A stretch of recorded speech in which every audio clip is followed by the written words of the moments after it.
तमाम दावे exit poll को अगर हम इतर भी कर दें, क्योंकि कई एग्जिट पोल अलग अलग फिगर दिखा रहे हैं। एक एग्जिट पोल ने तो एनडीए को एज तो दिया है, लेकिन महागठबंधन को 98 से 118 सीट भी दिखा रहा है। लेकिन तमाम जो एनडीए के नेता हैं वो इस बात का दावा, बीजेपी बगैर चोरी किए, बगैर धन कुबेर के, बगैर झूठ बोले सरकार कभी नहीं बना सकती। बीजेपी ने तो प्रयास किया ही कि नीतीश की सरकार ना हो, बीजेपी की सरकार हो। तो बीजेपी तो देखिएगा कहाँ जाएंगे। और अगले बार तो महागठबंधन की सरकार ने सभी एग्जिट पोल बनाया था, 9 सीट से हमको हरा दिया गया। हरियाणा में क्या हुआ था? आप लोग तो इस बार 300 पार सभी चैनल से लेकर के सभी ने कर दिया था देश में। बीजेपी कहती थी 400 पार, टीवी बोल रहा था कि 300 पार।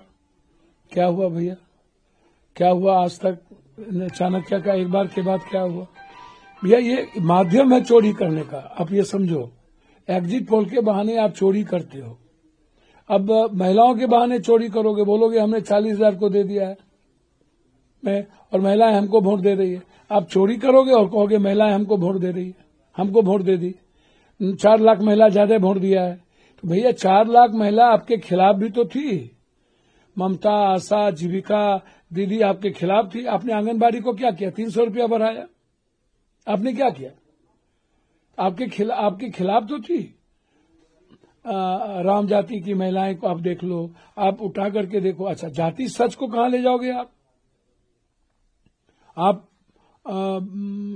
मुस्लिम महिला को देखो, यादव के महिलाओं को देखो, शर्मा, ततमा, गोरी, निषाद, मला की महिलाओं को देखो। इस बार तो गोरी, निषाद, मला, ततमा, शर्मा, पान सभी समाज के लोग इंडिया गठबंधन के पक्ष में, चाहे वो 40% हो, 30% हो, चाहे कोई 50 है, कोई 80 भी है। राम समाज से तो 80-90 है। तो आप किस आधार पर कह रहे हो वो तो मुझे तो नहीं पता। और उसके बाद जीएनजी यूथ में 79-80 के लगभग परसेंटेज जो यूथ है वो बदलाव चाहते थे।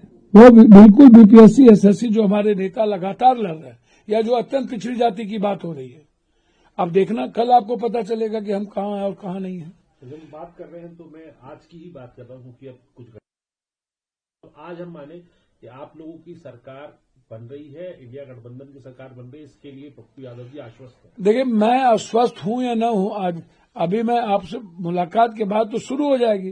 तो आप इसको देखिए, मैं अगले बार भी 1:30 बजे रात तक काउंटिंग ये लोग ले गए।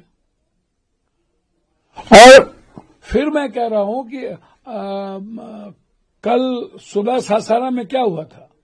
बक्सा ले जाने के लिए क्या लाठीचार्ज करना पड़ा? गलत तरीके से एक ट्रक को भीतर प्रवेश कराया जा रहा था।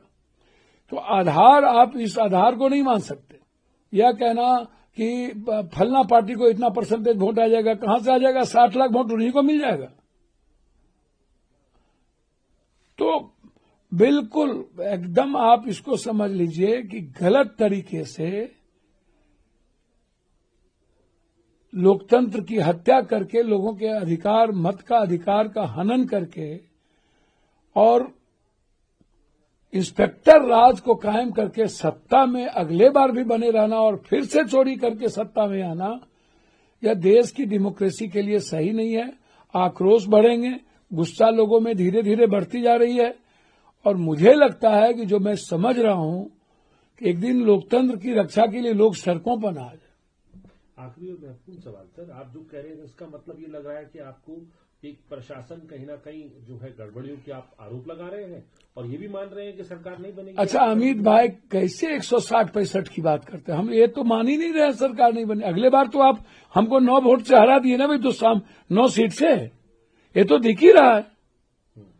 और सीमांचल, कोसी, मिथिलांचल की स्थिति देख लो आप। इस बार एनडीए कहां और इंडिया कहां है? वहां की जनता ने भरोसा किया इंडिया गठबंधन पर। आप किस आधार पर चुनाव जीतोगे भाई? फर्स्ट पोलिंग में 0.3 पॉइंट वोटिंग कम हुई और सेकेंड पोलिंग में 9% वोटिंग ज्यादा हुई, और उसके आधार को आप मान रहे हो महिला। तो कौन कर रहा है? महिला में किशनगंज भी है, अररिया भी है, पूर्णिया भी है, कटिहार भी है, सभी जगह है। और जो ये इलाका है लगभग अत्यंत पिछड़ी जाति, ओबीसी और माइनॉरिटीज का इलाका है। तो मुझे तो भरोसा है कि जनता ने हमें मैंडेट दिया है बदलाव के लिए।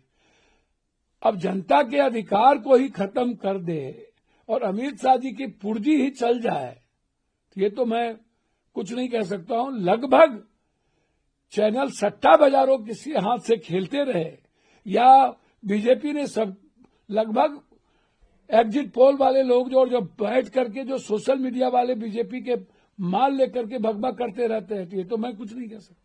आप आश्वस्त हैं कि अगर जनता, मैं आश्वस्त इस बात को लेकर हूं कि जनता में गुस्सा थी, आक्रोश था और वो बदलाव चाहते थे। और जीएनजी जो न्यू जनरेशन है, यूथ है, किसी भी जात का वो बदलाव चाहते थे हो रहा है और मुझे लग रहा है कि आज होना चाहिए।